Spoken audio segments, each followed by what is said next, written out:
सद्गुरु साईनाथ महाराज की जय। अखिलांड कोटि ब्रह्मांड नायका राजाधिराज योगिराज परब्रह्म साईनाथ महाराज की जय। नमस्कार साष्टांग श्री साईनाथा। नमस्कार साष्टांग श्री साईनाथा। नमस्कार साष्टांग श्री साईनाथा। సాయినాథులకు మరొక్కసారి నమస్కారం చేసుకుంటూ శ్రీ గణేశునికి మన నమస్కారాలు, శ్రీ సరస్వతీ దేవికి మన నమస్కారాలు, శ్రీ గురు మహారాజుకి మన నమస్కారాలు, శ్రీ కులదేవతకి మన నమస్కారాలు, శ్రీ సీతా శ్రీ రామచంద్రులకి మన నమస్కారాలు, శ్రీ సద్గురు సాయినాథునికి మన నమస్కారాలు, హేమాడ్ పంత్ గారికి మన నమస్కారాలు, నింబాళ్కర్ గారికి మన నమస్కారాలు, విమలా శర్మ గారికి మన నమస్కారాలు, గురువు గారైన శ్రీరామ్ సార్కి మన నమస్కారాలు, మనకి ఈ గ్రంథాన్ని అందించిన అనిత గారికి మన నమస్కారాలు, గురువు గారైన నారాయణ స్వామి గారికి కూడా మన అందరి నమస్కారాలు తెలుపుకుంటూ, అలాగే ప్రత్యక్షంగాను పరోక్షంగాను ఎంతో మంది గురువులు మనకి సహాయపడుతూ ఉంటారు. వారందరికీ కూడా మనస్ఫూర్తిగా మనస వాచ కర్మణ నమస్కారాలు, కృతజ్ఞతలు చెప్పుకుందాం. అలాగే ప్రకృతి మాతకి, ప్రకృతి మాత ఇంత చక్కగా మనకి ఇంత బుద్ధి ఇచ్చి మనల్ని ఈ సమయాన్ని ఇంత జ్ఞానాన్ని మనకి అందుకునేలాగా చేస్తున్నందుకు ప్రకృతి మాతకి మన కృతజ్ఞతలు. ప్రతి ఒక్కరికి, వినేవారికి, చూసేవారికి ప్రతి ఒక్కరికి నమస్కారాలు తెలుపుకుంటూ 17వ అధ్యాయంలోకి వెళ్దాం. 17వ అధ్యాయము బ్రహ్మజ్ఞాన కథనం 2. జగదుత్పత్తికి కారణము, మూలకారకమైన బ్రహ్మ ప్రాప్తి నిరూపణ.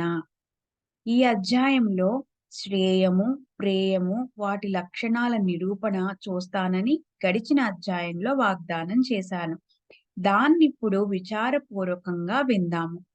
ప్రకాశము, అంధకారము వీటి గుణధర్మాలు చూడ్డానికి ఒకదానికొకటి కలిసున్నట్లున్నా అవి ఒకదాని నుంచి మరొకటి భిన్నంగా ఉంటాయి. అలాగే శ్రేయము, ప్రేయము వీటి గుణధర్మాలు కూడా ఒకదానితో ఒకటి కలిసున్నట్లుగా అనిపించినా అవి రెండూ వేరు. ప్రేయం వైపు ఎవరి మనస్సు పరుగులు పెడుతుందో వారు స్వార్థంతో పతితులవుతారు. శ్రేయము వివేక రూపం, ప్రేయం అవివేక రూపం. శ్రేయస్సు విషయం కేవలం విద్య, ప్రేయస్సు విషయం కేవలం అవిద్య. ప్రేయస్సు ఎన్నటికీ తెలివి కలవారిని భ్రాంతిలో పడేయదు. శ్రేయస్సు అజ్ఞానులకు నచ్చదు. కాంత కనకాలపై ఆకర్షణ ఉన్నంత వరకు, ఇంద్రియాలకు విషయాలపై కోరికున్నంత వరకు, వివేక వైరాగ్యాలను సంపాదించినంత వరకు ప్రేయస్సే ఇష్టమనిపిస్తుంది. నీరు, పాలు కలిసి ఉన్నట్లు అలాగే శ్రేయస్సు, ప్రేయస్సు ఒక చోట కలిసిపోయి ఉంటాయి. మానస సరోవరంలోని హంస పాలనే వేరు చేసి త్రాగినట్లు అలాగే దృఢ నిశ్చయులు, బుద్ధిమంతులు, వివేకులు, అదృష్టవంతులు శ్రేయస్సు పట్లనే ఆసక్తులై ఉంటారు. ప్రేయస్సుకి విముఖులవుతారు. కానీ ఆ మందబుద్ధులు శరీరము, పశువులు, పుత్రులు, ధనము, గొప్పతనము ఇత్యాది యోగక్షేమాలపై ఇష్టం పెట్టుకుని ఉన్నదంతా సురక్షితంగా పెట్టుకోవటానికి, లేనివి అధికాధికంగా పొందటానికి ఆ ప్రేయస్సునే సాధిస్తారు. కఠోపనిషత్తు 1వ అధ్యాయము 2వ వల్లి 2వ మంత్రం కూడా శ్రేయశ్చ ప్రేయశ్చ మనుష్యమే తస్థౌ సంపరిచ్చ వివినక్తి ధీరః. శ్రేయో హి ధీరో విప్రేయసౌ వృణితే ప్రేయో మందో యోగక్షేమాద్ వృణితే. శ్రేయస్సు ప్రేయస్సు ఈ రెండు మానవుల ఎదుటికి వస్తాయి. ఆ రెండిటి గుణదోషాలను చక్కగా ఆలోచించి రెండు వేర్వేరని తెలుసుకుని శ్రేష్ఠులైన బుద్ధిమంతులు ప్రేయస్సు కంటే శ్రేయస్సే శ్రేష్టమని తెలుసుకొని దాన్నే అంటే శ్రేయస్సునే స్వీకరిస్తారు కూడాను.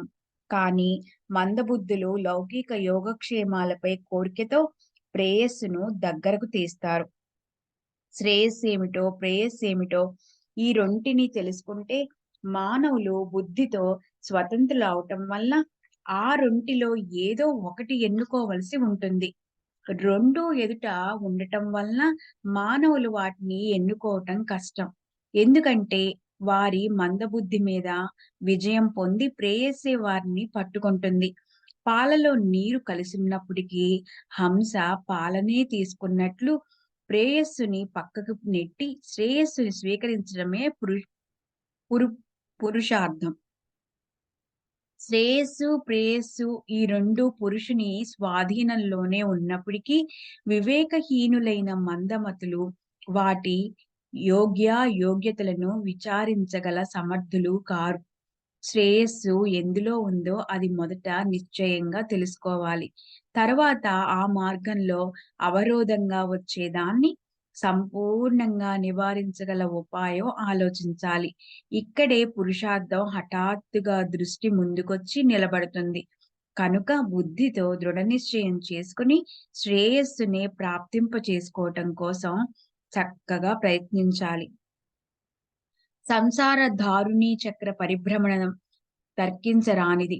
అది అఖండంగా అహోరాత్రులు తిరుగుతూ ఉంటుంది.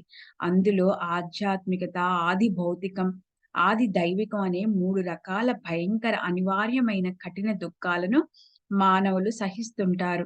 ఈ భయంకర దుఃఖాలను ఎంతగానో సహించి బాధపడుతూ వాటిని నివారించటానికి సులభమైన సుఖకరమైన సాధనను అన్వేషిస్తూ ఉంటారు. సంసార చక్రం చేసే ఈ పరిభ్రమణ సహించటానికి కఠినమైనది. దీన్ని ఎలా ఆపాలి? దీనికోసం ఏదైనా ఉపాయం ఉందా అని దాని గురించి శోధిస్తూ ఉంటారు. అదృష్టవశాత్తు అలాంటి బుద్ధి ఉత్పన్నమైతే అక్కడే పురుషార్థం ఉదయించి అప్పుడు ఆ పురుషులు తమ హితాన్ని సాధించటానికి యోగ్యమైన ఉపాయం తెలుసుకుంటారు. అనాది అయిన ఈ విద్య లేదా మాయా ముత్యపు చిప్ప మీద వెండిలాగా మృగజలంలోని నీరులాగా పనికిరానిది. దానిలో మిథ్యాభాస రూపమనే గొప్ప అవరోధాన్ని నశింపచేయాలి.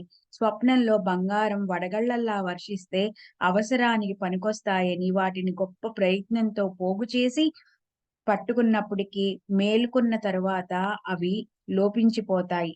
అనుభవించినదైనా అనుభవించనిదైనా విషయ భోగవాసన ఉండటము లేదా ఆశ, ఉత్కంఠ, ఇచ్ఛ ఉండటము ఇవన్నీ ప్రతిబంధకాలే అని తెలుసుకుని వాటిని మొదటే సమూలంగా పెకిలించి వేయాలి. ఏది సూర్యప్రకాశంతో చూడ్డానికి అశక్యమో, ఎక్కడి నుంచి బుద్ధి వెనక్కి మరలుతుందో, ఎక్కడ వేదాలు, శృతులు అడుగైనా పెట్టలేవో అలాంటి దాన్ని గురువు స్వయంగా చూపిస్తారు. కామ క్రోధాలనే 2 వృత్తులు జ్ఞానాన్ని ప్రాప్తింప చేయలేవు. శ్రవణ, మనన సమాధులను కామ క్రోధాలు అనాయాసంగా విచ్ఛిన్నం చేస్తాయి. దీపజ్యోతి, కర్పూరము సమాగమమైన తరువాత అవి ఒకదాన్ని ఒకటి నెట్టేసుకోగలవా? రెండింటి కలయిక అవగానే కర్పూరం జ్వలించి జ్యోతిగానే అయిపోయింది. శృతి స్మృతులు నిషేధించిన దుష్కర్మల్లో నిరంతరం దొర్లుతూ యోగ్య అయోగ్య కర్మలను తెలుసుకోకపోతే వారు జ్ఞానులై కూడా స్వయంగా తమ హితాన్ని సాధించుకోలేరు. అలాగే నిరంతరం అశాంతితో ఉంటూ అంతఃకరణను అస్వస్థతగా ఉంచుకొని ఇంద్రియ చాంచల్యంతో చిత్తాన్ని క్షోభింపచేసుకునేవారు జ్ఞాన పరిపూర్ణులు కాలేరు. ఎవరి చిత్తానికి తృప్తి ఉందో, ఎవరు గురువుకి శిష్యులై సదాచారులవుతారో, ఎవరి ధ్యానం ఆత్మపై నిశ్చలంగా ఉంటుందో వారే జ్ఞాన సంపన్నులు కాగలరు. సంసారంలో ఉండని లేదా మోక్షం పొందటానికి ప్రయత్నిస్తూ ఉండని చివరికి నిజధామానికి అంటే స్వస్థానం అంటే ఈశ్వరుని వద్దకు వెళ్ళవలసి ఉంటుంది. శరీరం అనే రథానికి నీవు యజమానివి. కేవలం వ్యర్థంగా మాట్లాడేవారు ఏం చేయగలరు? అక్కడ కేవలం పిచ్చిగా వాగే వారికి స్థానం లేదు. అభ్యాసమే నిజమైన సారం. శరీరాన్ని రథంగా చేసుకుని నీవు అందులో హాయిగా కూర్చో. ఈ స్వంత శరీరమనే రథానికి నీ బుద్ధిని సారథిగా చేయాలి. నీవే యజమానివై శాంత చిత్తంతో రథంలో కూర్చో. అప్పుడు విషయభోగాలని అనేక కఠిన మార్గ పరంపరలను దాటించమని సారథికి చెప్పు. మనసు అనే కళ్ళెం వేసి 10 ఇంద్రియాలనే స్వాధీనం కాని అవిచారమనే గుర్రాలను అదుపులోకి తీసుకో. గుర్రాలు ఒకవేళ విశృంఖలంగా పరిగెత్తినా కళ్ళెం వాటిని తమ స్థానంలో ఉంచుతుంది. అలాంటి ఆ కళ్ళాన్ని సారథి చేతికిచ్చి నీవు హాయిగా స్వస్థ చిత్తంతో కూర్చో. సారథి కుశలుడు, నిపుణుడు అయితేనే గుర్రాలు సరిగ్గా పరిగెత్తుతాయి. కానీ అతనే ఆ మనసనే కళ్ళానికి అధీనంలో ఉంటే అప్పుడు ఆ గుర్రాలు బలహీనమవుతాయి. ఎక్కడ వివేకంతో కూడిన బుద్ధి సారథిగా అవుతుందో, ఎవరికి మనసు మీద ఆధిపత్యం ఉంటుందో, ఎవరికి చిత్తం ఏకాగ్రం అయి ఉంటుందో వారికే పరమ పదవి ప్రాప్తిస్తుంది. ఇతరుల మార్గంలో అలసిపోతారు. మనసు ఎప్పటికీ స్వాధీనం కాని వారు ఆ పదవి వరకు చేరనే లేరు. వారికి సంసార పరిభ్రమణలు తప్పిపోవు. కఠోపనిషత్తులో 1వ అధ్యాయంలో 3వ వల్లి 3, 4, 9 మంత్రాలు ఇలా ఉన్నాయి. ఆత్మానం రథినం విద్ధి శరీరం రథమేవ తు. బుద్ధితు సారథి విద్ధి మన ప్రగ్రహ మేవచ. ఓ నచికేత, నీవు నీ జీవాత్మ అనే రథానికి యజమానివి. అంటే రథంలో కూర్చుని ప్రయాణించే వాడివని తెలుసుకో. శరీరాన్ని రథమని తెలుసుకో. బుద్ధిని సారథి అంటే రథాన్ని నడిపేవాడని, మనస్సుని గుర్రానికుండే కళ్ళెమని అనుకో. ఇంద్రియాణి యానూహు విషయాంస్తేషు గోచరాన్ ఆత్మేంద్రియ మనోయుక్తం భోక్తే త్యాహుర్మనీషిణః. జ్ఞానులు ఇంద్రియాలను ఈ రథానికి గుర్రాలుగా భావిస్తారు. విషయాలను ఆ గుర్రాలు నడిచే వివిధ మార్గాలంటారు. శరీరము, ఇంద్రియాలు, మనస్సు వీటితో కలిసి ఉండే జీవాత్మను అనేక విషయాలకు భోక్త అంటారు. వివేకశీల బుద్ధి సారథి అయి ఉండి మనస్సు అనే కళ్ళెం స్వాధీనంలో ఉండే మానవులు సంసార మార్గాన్ని దాటి సర్వవ్యాపకుడైన పరబ్రహ్మ పురుషోత్తముని అంటే విష్ణు సుప్రసిద్ధ పరమ పదవిని ప్రాప్తింపచేసుకుంటారు. ఈ జీవాత్మ శరీరాలకున్న సంబంధం యొక్క రూపకం ఆధ్యాత్మికతలో బాగా ప్రసిద్ధం. అలా ఆ గొప్ప పరమ పదవి తనంత తాను స్వయంగా అక్కడికక్కడ ప్రకటితమవుతుంది. అది ఎక్కడుంది అన్న శంక పోగొడుతుంది. ఇక్కడ తర్కవాదం, అనువాదము, సంవాదము పనిచేయువు. ఇక్కడ ఈశ్వర కృప వలనే దాన్ని తెలుసుకోగలుగుతాం. వాద వివాదాలతో ఏమీ ఉపయోగం ఉండదు. అక్కడ తర్కం యొక్క చాతుర్యం పనిచేయదు. తర్కించే వారి బుద్ధి కుంటుపడుతుంది. అమాయకత్వమే సిద్ధిని పొందుతుంది. ఇదే ఇందులోని విశేషం. ఉత్తమ జ్ఞానానికి ఏది కారణమో ఆ మార్గం వేరుగా ఉంటుంది. బుద్ధి కూడా వేరుగానే ఉంటుంది. ఆ ఉత్తమ జ్ఞానాన్నిచ్చే శాస్త్రజ్ఞులు కూడా వేరుగానే ఉంటారు. ఇది గుర్తుంచుకోవాలి. అమూల్యమైన శరీరం వృధా అయిపోతుందని, ధనతృష్ణ అంటే కోరిక కూడా మధ్యాహ్నం వచ్చే నీడలాగా ఎక్కువసేపు ఉండదని, హరి మాయను దాటటం చాలా కష్టమని తెలుసుకొని మహాత్ముల పాదాలు పట్టుకోవాలి. మహాత్ములు సంసార సాగరాన్ని దాటించగల నౌక లాంటి వారు. అందులో నీవు ఓ ప్రయాణికుడివి కా. ఆవలి తీరం తీసుకెళ్ళటానికి వారు తప్ప మంచి సమర్థులెవరు? వివేక వైరాగ్యాల జంటను ఒకచోట బంధించిన వారు గొప్ప మూర్ఖులైనప్పటికీ సంసారమనే సాగరాన్ని దాటటం వారికి కష్టం కాదు. భగవంతుని ఐశ్వర్యం 6 గుణాలతో ఉంటుంది. 1 యశస్సు, శ్రీ, ఔదార్యం, కీర్తి, జ్ఞానం, వైరాగ్యం. చూడండి, ఏకనాథ భాగవతం 31వ అధ్యాయం 350 ఓవి. అందులోని వైరాగ్యమే నిజంగా ముఖ్యమైన ఐశ్వర్యం. గొప్ప అదృష్టవంతులకే ఇది లభిస్తుంది, ఇతరులకి కాదు. శాస్త్రాల చేత నిర్దేశించబడిన కర్మలు చేయకపోతే చిత్తశుద్ధి కలగదు. అప్పటి వరకు జ్ఞాన సంపదన అవదు. కనుక జ్ఞాన ప్రాప్తికి మూల కారణం కర్మేనని తెలుసుకోవాలి. నిత్య నైమిత్తిక కర్మలు ఆచరించటంతో మనోమాలిన్యం కడుక్కుపోతుంది. ఈ ప్రకారంగా వైరాగ వ పరిశుద్ధమైన చిత్తంలో వివేక వైరాగ్యాలు ఉత్పన్నమై శమద మాదలనే బ్రహ్మ జ్ఞానాన్ని ప్రాప్తింపచేయగల సాధనా సంపత్తి. ఇవి కూడా ఆరే. అవేంటంటే, శమము అంటే మనోనిగ్రహం, దమం అంటే ఇంద్రియ నిగ్రహం, ఉపరతి అంటే బాహ్య వృత్తి నుంచి నివృత్తి లేదా విషయ భోగాల పట్ల అరుచి, తితీక్ష అంటే దుఃఖ నివారణ కోసం ఏ ఉపాయాలు చేయకుండా దాని గురించి చింత, పశ్చాత్తాపం వ్యక్తం చేయకుండా దాన్ని సంహరించే శక్తి, శ్రద్ధ, తృప్తి లభిస్తుంది. ఈ దేహంలో ఉన్నప్పుడే ముక్తి ప్రాప్తిస్తుంది. ఫలేచ్ఛను, సంకల్పాలన్నీ త్యజించి మనస్సును ఏకాగ్రం చేసి సద్గురువుకి అనన్యంగా శరణు అన్న వారిని సద్గురువు హక్కున చేర్చుకుంటారు. ఇంద్రియాల బాహ్య ప్రవృత్తిని వదిలేసిన వారికి, అనన్య భావిక భక్తులకి ఆత్మజ్ఞానం లభించి వారు చతురులవుతారు. ఇతర ఉపాయాలు పనిచేయవు. ఆత్మజ్ఞానం ప్రాప్తించిన తర్వాత కూడా ఒకవేళ వాళ్ళు అధర్మ మార్గంలో ఉంటే అప్పుడు కింద ఈ భూమి మీద లేదా పైన స్వర్గంలోనూ నివసించక త్రిశంకులాగా మధ్యస్థంగా వేలాడుతుంటారు. జీవుడి యొక్క ఈ అజ్ఞానపు వృత్తే వీళ్ళని సంసారం వైపు ప్రవృత్తం చేస్తుంది. ఆత్మజ్ఞానం ప్రాప్తించిన తర్వాత అదే జీవుడు సంసారం నుంచి నివృత్తుడవుతాడు. ఆత్మని తెలుసుకున్న వారికి అహంభావం ఏమాత్రం ఉండదు. పుణ్య పాపాలుండవు, శుభాశుభాలు కూడా ఉండవు. వారికి సంసారంలోని లాభ నష్టాలతో ఏం పని? దేహాహంకార వృత్తి దేహ అహంకార వృత్తి శాంతిస్తే అక్కడికి వెంటనే నివృత్తి వచ్చి ఉండిపోతుంది. ఇదే జీవునికి పరమాత్మతో ఐక్యమైన స్థితి. దీన్ని నిశ్చయంగా మనసులో పెట్టుకోవాలి. ప్రాపంచిక ప్రవృత్తి వద్ద శత్రువులు, మిత్రులు ఉంటారు. నివృత్తిలోని విశేషం ఏంటంటే, నేనే సర్వత్రా ఉన్నాను అని చూసేవారికి శత్రుత్వం లేదా మిత్రుత్వం అనేవి ఉండవు. ఇలాంటి గొప్ప సుఖం ముందు దేహానికున్న పెద్ద దుఃఖం ఏపాటిది? గొప్ప సుఖమంటే ఇష్టం కలిగినప్పుడు ఐహిక సుఖాల కోసం ఎవరేడుస్తారు?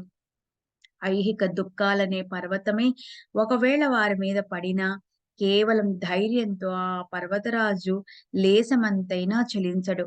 భగవంతుడు ఎవరి పట్ల ప్రసన్నుడవుతాడో వారికే ఆయన వైరాగ్యాన్నిస్తాడు. వారికి వివేకాన్నిచ్చిన భవసాగరాన్ని దాటిస్తారు. అద్దంలో ప్రతిఫలించే ముఖం ప్రతిబింబంలాగా ఆత్మ యొక్క స్పష్ట దర్శనాన్ని కోరుకున్న వారికి క్రింది అవని లేదా పైని బ్రహ్మలోకం తప్ప మరో చోటే ఉండదు.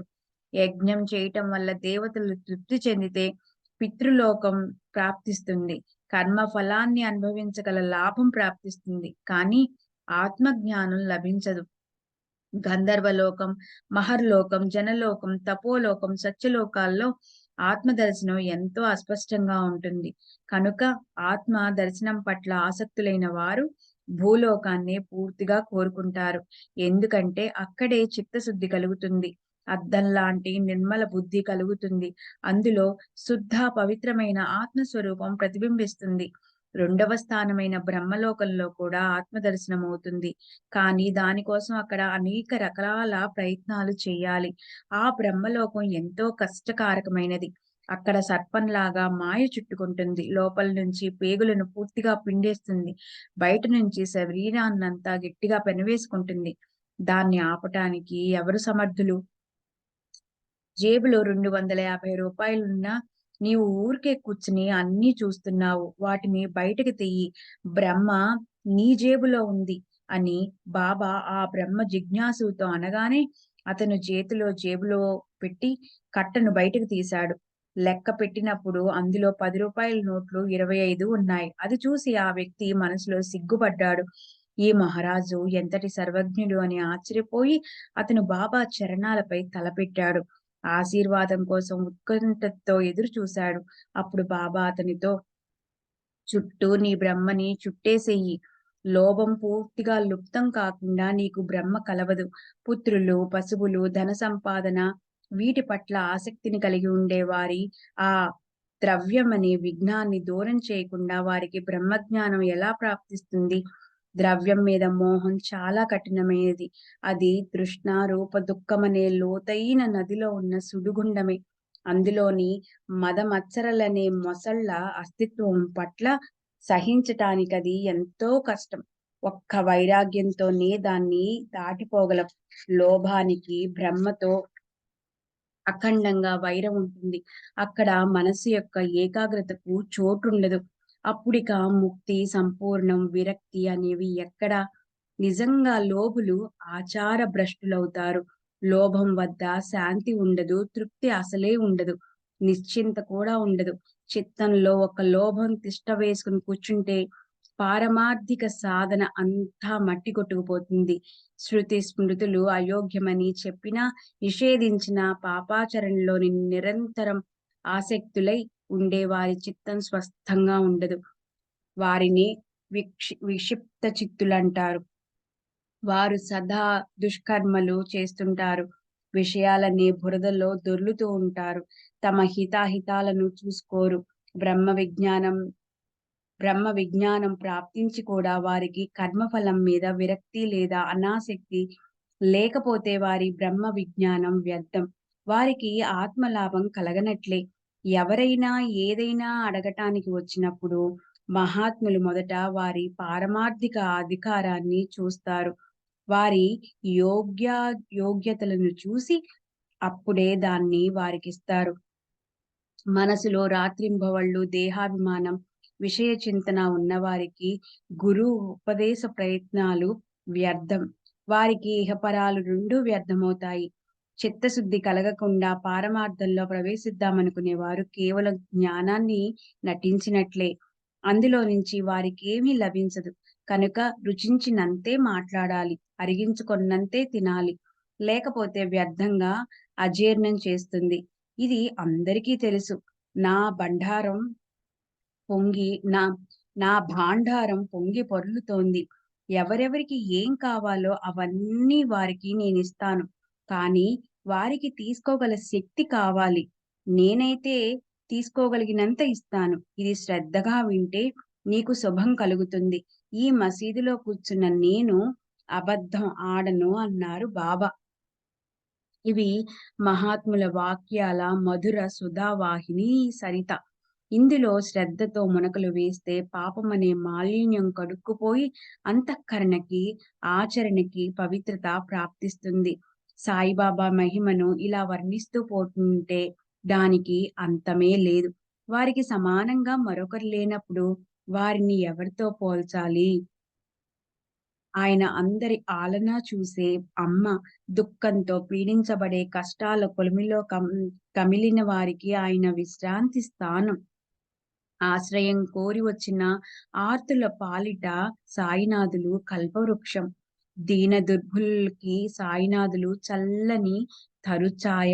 సంసారానికి నీళ్లొదిలేసిన పర్వత గుహాల్లో ఏకాంతవాసం చేస్తూ మౌనంగా ఉంటూ కేవలం తమ శుభం కోసం తత్పరులై ఉండే మహాత్ములు ఎందరో.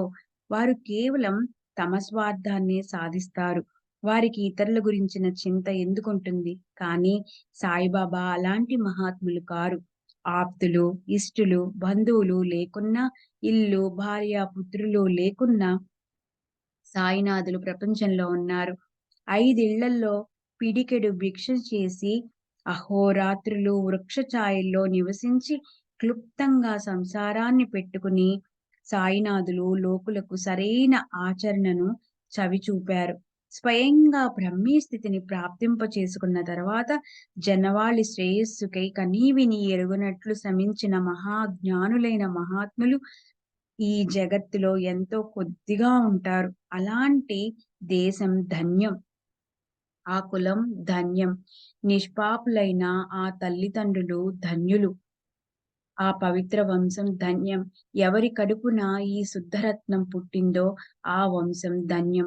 ఏ ప్రయత్నమో చేయకుండానే పరుసవేది లభిస్తే రాయి అనుకుని దాన్ని దూరంగా పారేసినట్లు, అలాగే ఈ శ్రేష్ఠ భాగవతుణ్ణి ఈ షిరిడీలో ఎంతకాలం పాటు ఎవరూ గుర్తించలేదు. పెంటకుప్పలో పడిన రత్నం పసిపిల్లలకు దొరికితే వాళ్ళు ఇష్టమొచ్చినట్లు దాన్ని విసిరేసినట్లు, కాళ్ళ కింద పడేసి తొక్కినట్లు మొదట్లో సాయిబాబా విషయంలోనూ అలాగే జరిగింది. ఈ రకంగానే ఆ బ్రహ్మజ్ఞానంపై ఇష్టమున్న వ్యక్తి ఆశీస్సులతో తృప్తి చెందాడు. మీది, నాది, మనందరిది ఇదే పద్ధతి. మార్గం కష్టదాయి కష్టదాయకమైనదని వదిలేస్తాం.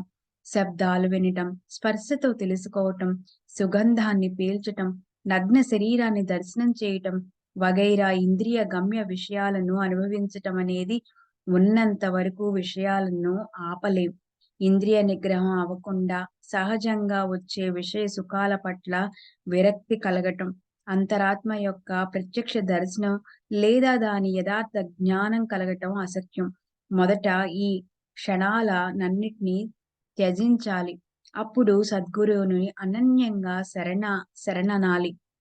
అలా ఆ శ్రద్ధాయుక్త సాధకులే ఆత్మ సాక్షాత్కారానికి పాత్రులవుతారు. శ్రోత్రాది 5 ఇంద్రియాలు తమ తమ విషయాలను వదిలేసినప్పుడు, మనస్సు సంకల్ప వికల్పాలను స్వయంగా వదిలేసినప్పుడు, ఈ ప్రకారంగా ప్రతి ఒక్క గోష్ఠి నుంచి విముక్తి చెందే అంతఃకరణలో బుద్ధి కూడా నిశ్చయించటమనే తన ప్రయత్నాలను ఆపేసినప్పుడు, ఈ నిజమైన అత్యంత ఉత్కృష్ట అవస్థ అంటే మోక్షం కలుగుతుంది. ఇదే ఎన్నటికీ మారని బ్రహ్మ ప్రాప్తి. బుద్ధితో ఏ రకమైన గోష్ఠిని నిర్ధారించకుండా ఆపేసి, చిత్తంలో నేనొక్కడినే ఉన్నాను, నేను తప్ప జగత్తులో మరెవరూ లేరు అన్న స్ఫూర్తి ప్రకటమైతే, వారే అదృష్టవంతులైన ఆత్మజ్ఞానులు. విషయాలను విముఖులైతే ఇంద్రియాలు ఆత్మ వైపు తిరుగుతాయి. అప్పుడే ఆత్మ సుఖం ప్రకటితమవుతుంది. ఇతరాలన్నీ సుఖాలు కావు. విషయాల క్షుబ్ధ మనోవృత్తి కింద అణిగిపోయి ఉన్న వారికి అతి సూక్ష్మమైన అస్పష్టమైన పరమానంద ప్రాప్తి సాధనాన్ని అంటే ఆత్మజ్ఞానాన్ని పొందటం చాలా కష్టం. ఇహపరాల్లోకాల గురించిన గోష్ఠుల్లో బ్రహ్మదేవుడి అధికార పదవి వరకు ఉన్న గోష్ఠులన్నిటి విషయంలో ఆసక్తి ఉందని, వారే బ్రహ్మనిష్ట పదవిపై అభిషిక్తులవుతారని, వారే ముక్తులని తెలుసుకోవాలి. చిత్తాన్ని విషయాల నుంచి మెల్లమెల్లగా వెనక్కి తిప్పి స్వస్వరూపంలో స్థిరపరిచి ఆత్మజ్ఞానంతో కలపాలి.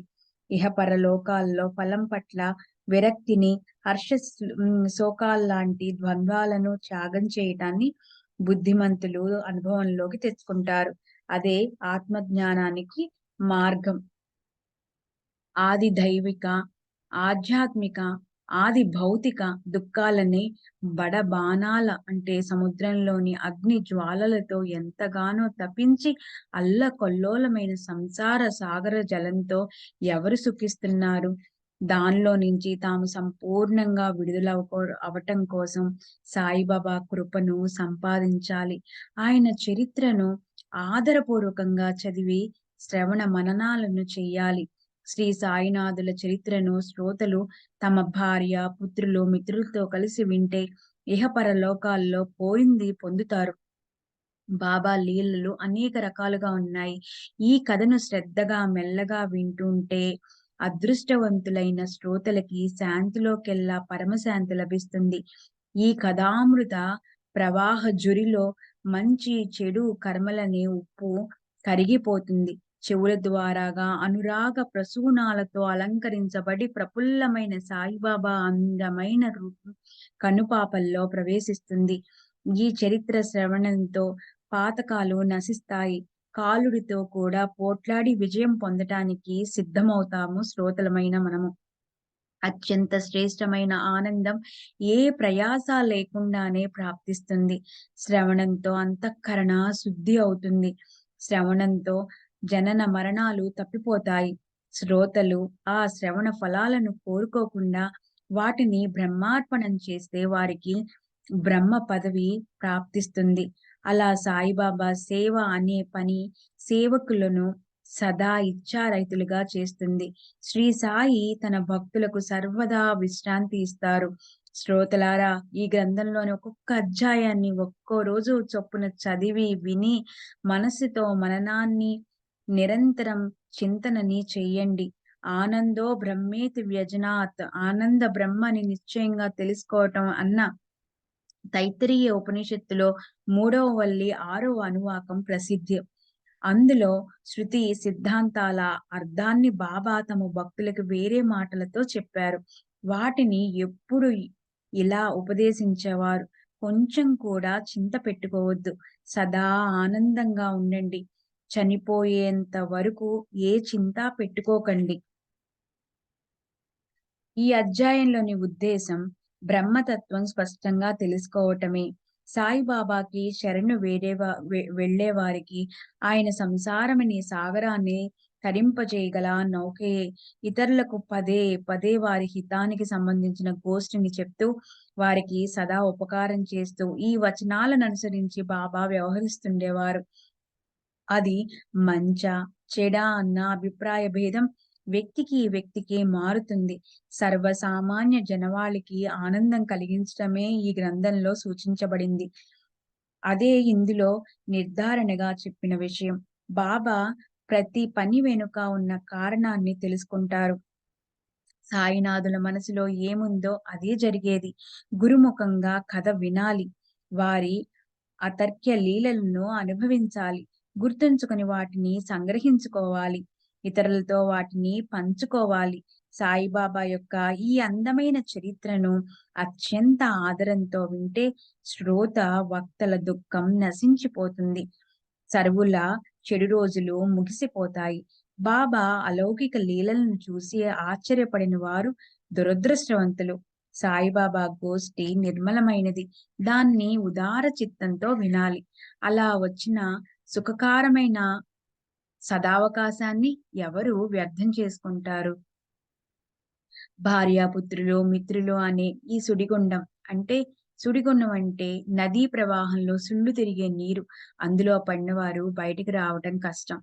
కామ క్రోధాలు మొదలైన మొసళ్లతో నిండి ఉండి, నానా రోగాలన్నీ తిమింగిలాలతో అనూహ్యంగా పెరిగే ఆశ అనే పెద్ద అలలతో ఎగిసి పడుతుంది. ఎన్నో సార్లు ఉద్వేగపు దెబ్బ పడుతూ ఉంటుంది. హర్ష శోకాలనే ద్వంద్వాలతో మనసులో సంశయం ఉత్పన్నమవుతుంది. కానీ వెంటనే వీటితో సంబంధాన్ని తెంచుకోలేం.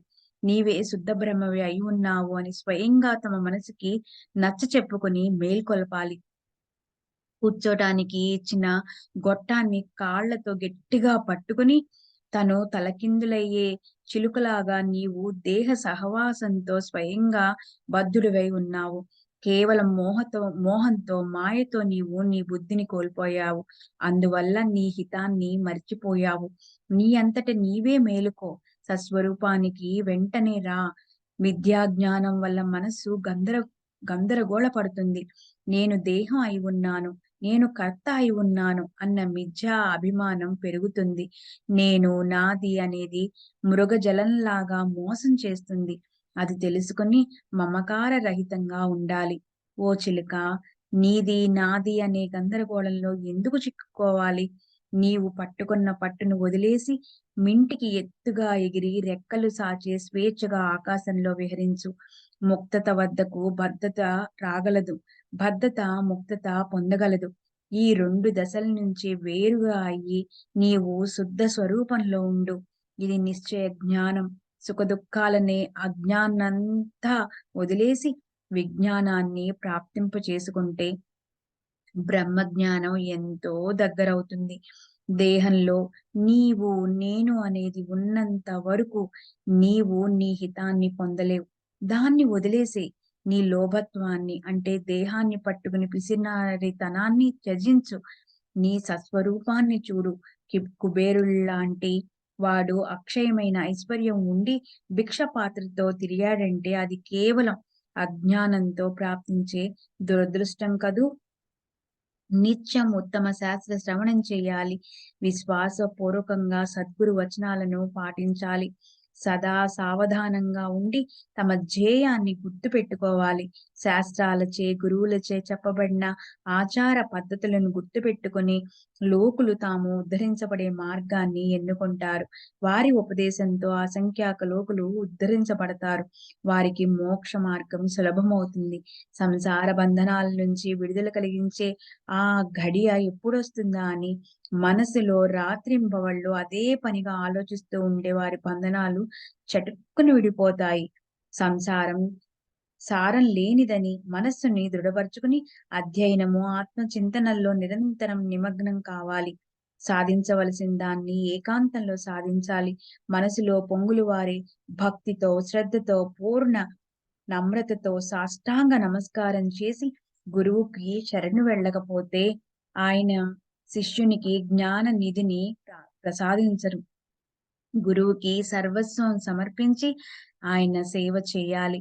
బంధ మోక్షాల గురించి స్పష్టం చేయించుకోవాలి. విద్యల గురించి సా ఆయన్ని ప్రశ్నించాలి.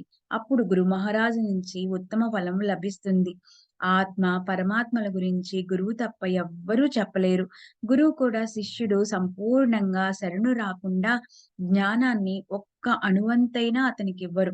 గురువు తప్ప ఇతరులెవరు జ్ఞానాన్నిచ్చినా అది సంసారం నుంచి పూర్తిగా విడుదల చేయించలేదు. మోక్ష ఫలాన్ని కించిత్ కూడా ఇవ్వదు. ఎన్నటికీ మనసులో నాటుకోదు. కనుక గురువు తప్ప జ్ఞానం లేదని విద్వాంసులందరికీ తెలుసు. బ్రహ్మ, ఆత్మల ఐక్యతను సులభం చేయటానికి గురు పాదాలే సమర్థవంతమైనవి.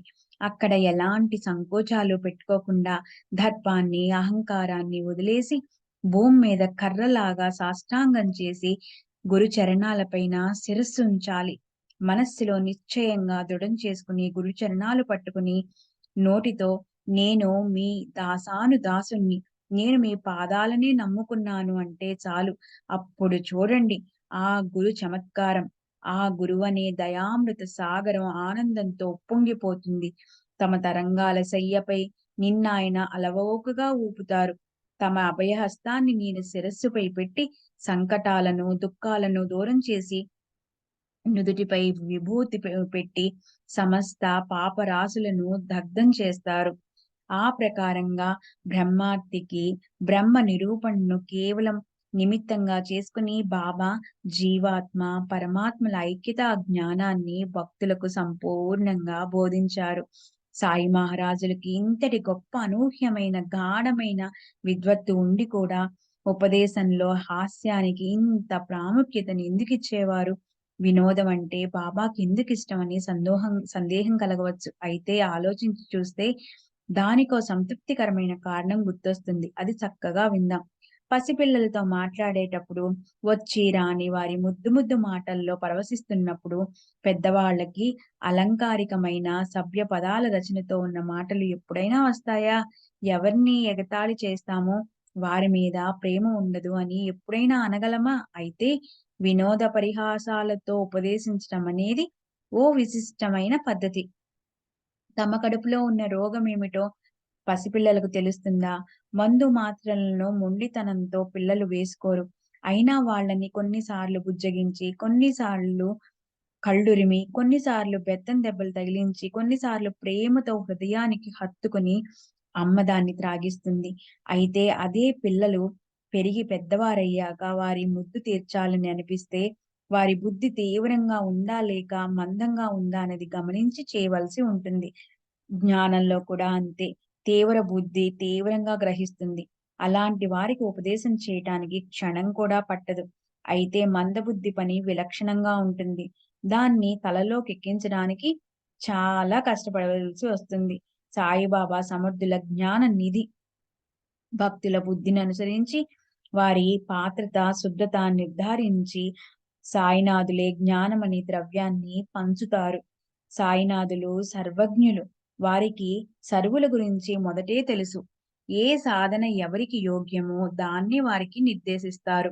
వారి అధికారాన్ని వివేచించి, వారి యోగ్యత, అయోగ్యతలను అనుసరించి భక్తుల బాధ్యతను బాబా స్వీకరిస్తారు. అలాగే మనం చూడ్డానికి ఒకవేళ వయసులో పెద్దవాళ్ళు అని మననిపించినా సర్వసిద్ధులు, జ్ఞానము ప్రాప్తించిన సాయి ఎదుట పిల్లల కన్నా కూడా పిల్లలమైపోతాం. వినోదం కోసం ఎప్పుడూ ఆతృత పడతాం. బాబా వినోదానికి నిలయం. ఎక్కడ ఎవరికి ఏది రుచిస్తుందో దాన్ని వారికి తనివి తీరా ఇచ్చి భక్తులకి నిశ్చింతని లేదా తృప్తిని కలిగించేవారు. బాబా బుద్ధిమంతులు కానీ, మందబుద్ధులు కానీ ఈ అధ్యాయాన్ని చదివితే పరమానందం ప్రకటితమవుతుంది.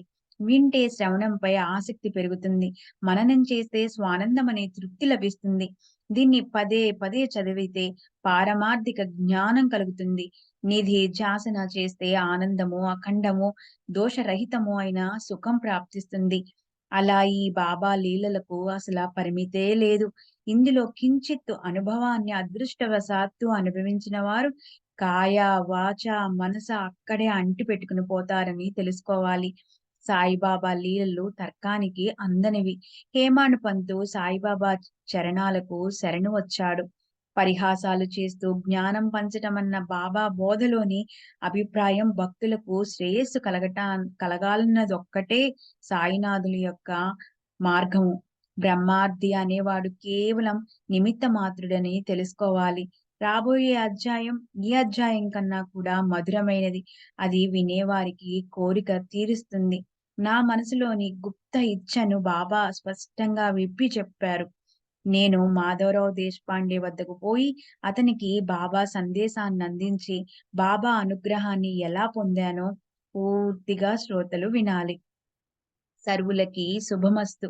ఈ ప్రకారంగా సత్పురుషులు, సజ్జనులచే ప్రేరేపించబడిన భక్త హేమాడ్ పంత్ రచించిన శ్రీ సాయి సమర్థుల సత్యచరిత్రలోని బ్రహ్మ జ్ఞాన కథనం 2 అనే పేరుగల 17వ అధ్యాయం ముగిసింది.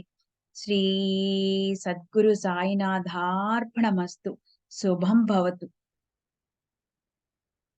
చక్కగా సాయినాథుల ఎదురుగుండా ఇంత చక్కటి జ్ఞానాన్ని అందుకుని మనసు నిండా నింపుకొని మనం సాయినాథుని పాదాలకు శ్రీ సచ్చిదానంద సమర్థ సద్గురు సాయినాథ్ మహారాజ్ కీ జై. అఖిలాండ కోటి బ్రహ్మాండ నాయక రాజాధిరాజ యోగిరాజ పరబ్రహ్మ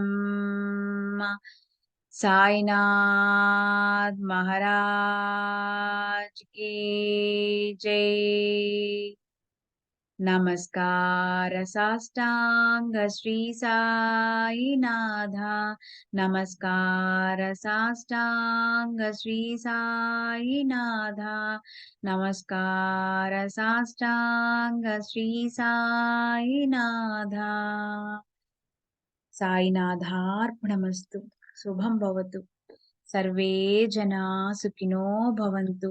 లోకా సమస్తా సుఖినో భవంతు. ఓం శాంతి శాంతి శాంతి శాంతి.